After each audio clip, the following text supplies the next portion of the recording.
สวัสดียินดีต้อนรับทุกท่านเข้าสู่รายการชีวิตนี้บ่มีครูมึงสอนเป็นรายการที่บ่ได้มานั่งสอนไผให้ใช้ชีวิตหรือบ่ได้มานั่งสอนไผให้เตรียมความพร้อมที่จะใช้ในชีวิตหรือว่าในอนาคตข้างหน้าแต่เป็นเพียงรายการที่เราจะมานั่งแชร์กันหรือมาเว้าในสิ่งที่คนคนหนึ่งที่เคยเจอมาเป็นต้นแม่นข้าพเจ้าเองมื้อนี้เฮามาในหัวข้อที่ว่าในมื้อที่ชีวิตบังคับให้เฮาเป็นผู้ใหญ่อยากจะตั้งคำถามได้ว่าเหตุการณ์นี้หรือสถานการณ์นี้เคยถามเขาบ่ว่าเขาพร้อมแล้วบ่เขาพร้อมหรือยังมีหลายเรื่องราวมีหลายคนที่เติบใหญ่ขึ้นมาตามวัยอายุแล้วก็มีอีกหลายคนที่บ่ได้เติบใหญ่เพราะอายุที่หลายขึ้นเพียงแต่ว่าบางคนที่เติบใหญ่ขึ้นเพราะชีวิตบังคับให้ต้องใหญ่ฟังเบิ่งมันก็วนเวียนใกล้ชิดกับตัวเองเนาะใกล้เคียงกับชีวิตตัวเอง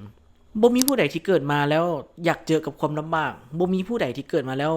บ่อยากเจอกับความผิดหวังหลักก็บ่มีผู้ใดที่อยากเกิดมาเพื่อรับภาระหน้าที่ที่มันหนักเกินไว้คนตนเองอยากจะถามว่าทุกคนรู้สึกว่ามีภาระตอนจักปีต้องแบกภาระตอนจักปีแล้วภาระของตัวเองคิดว่าแม่นอีหยังที่มันใหญ่ที่สุดในตัวเองณตอนนั้นบางคนก็ต้องออกจากโรงเรียนเพื่อช่วยครอบครัวหาเงินบางคนก็ต้องกลายเป็นเสาหลักของบ้าน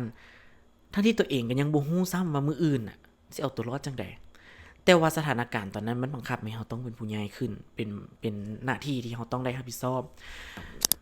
แต่รู้สึกว่าตัวเองเป็นมีภาระหรือว่ามีหน้าที่ที่ต้องรับผิดชอบตอนเริ่มเรียนม.6 ม.7 เพราะว่าตอนนั้นรู้สึกว่าต้องได้หาเงินละเป็นคนที่เริ่มหาเงินแต่น้อยพอมันมีช่วงนึงที่พอเริ่มหาเงินบ่ได้พอบ่สบายละโอเค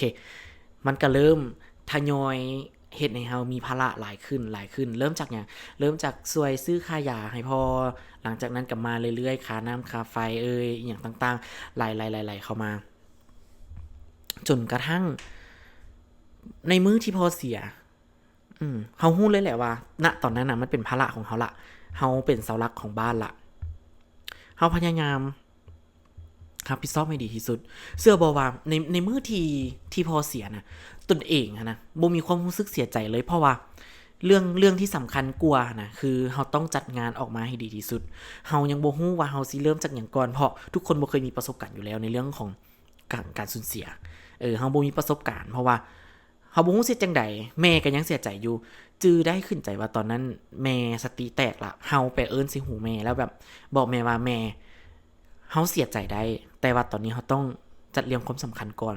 ว่าแม่นหยังต้องมาก่อนบอกแม่ว่าแม่ต้องตั้งสติเข้มแข็งกินข้าวห้ามทิ่มข้าวโอเคเชื่อบ่ว่าแม่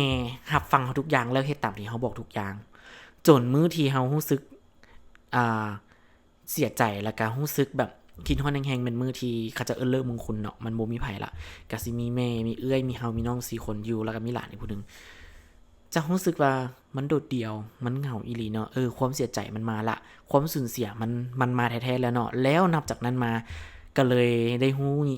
รู้จักคำว่าเสาหลักครอบครัวแต่พอแบบเบิ่งกลับไปแล้วมันก็ดีที่เฮามีภูมิต้านทานพอที่จะแบกรับณตอนนั้นได้ซึ่งทุกคนน่ะก็บ่ได้มีภูมิต้านทานที่คือกันอยากจะบอกว่ามื้อใดก็ตามที่ทุกคนเจอเหตุการณ์แบบนี้หรือชีวิตมันบังคับให้ตัวเองเป็นผู้ใหญ่สิ่งสำคัญคือต้องศรัทธาในตัวเอง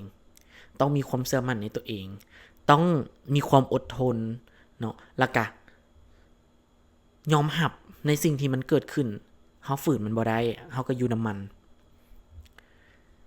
หลังจากมื้อนั้นจนฮอดมื้อนี้กว่าติ๊กจะมาอยู่จุดนี้ได้สิ่งที่ติ๊กภูมิใจที่สุดคือครอบครัวมั่นใจเชื่อใจเฮาเชื่อใจที่ฝากความหวังไว้กับเฮาในมื้อที่ชีวิตบังคับให้เฮาต้องเป็นผู้ใหญ่ขึ้นมันเป็นคำที่ใกล้ตัวอีหลีแล้วก็เชื่อว่าหลายคนก็เป็นคือกันกับติ๊กแน่นอนแล้วทุกคนมีประสบการณ์แบบใดมาแชร์กันเบิ่งเด้อว่าเหตุการณ์ใดที่ให้ตัวเองเป็นผู้ใหญ่เหตุการณ์ใดที่ให้ตัวเองรู้สึกว่าได้รับภาระหน้าที่แต่ติ๊กเชื่อว่าทุกสิ่งที่เฮ็ดมามันจะเป็นผลดีต่อทุกคนแน่นอน